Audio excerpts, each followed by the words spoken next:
ఆయన చెయ్యలేనిది ఏముంది లోకంలో?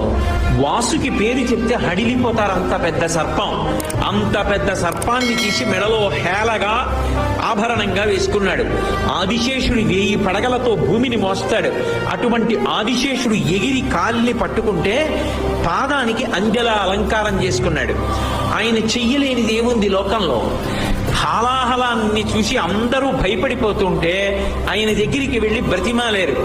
అందరూ హాలాహలం తరువుకొచ్చేస్తోంది, కాల్చేస్తోంది అని భయపడి శని కైలాసముజొచ్చి శంకరుడి వాసద్వారముంజేరి ఈశని దవ్వారిగులు అడ్డుపడ్డ తలమంచుందొచ్చి కుయ్యో బొర్రో విను మాలింపము చిత్తగింపము దయన్ వీక్షింపమని చంబుజాననము ఖిల్కరి రక్తరక్షణ కళా సంరంభుని శంభుని అంటారు పోతన గారు.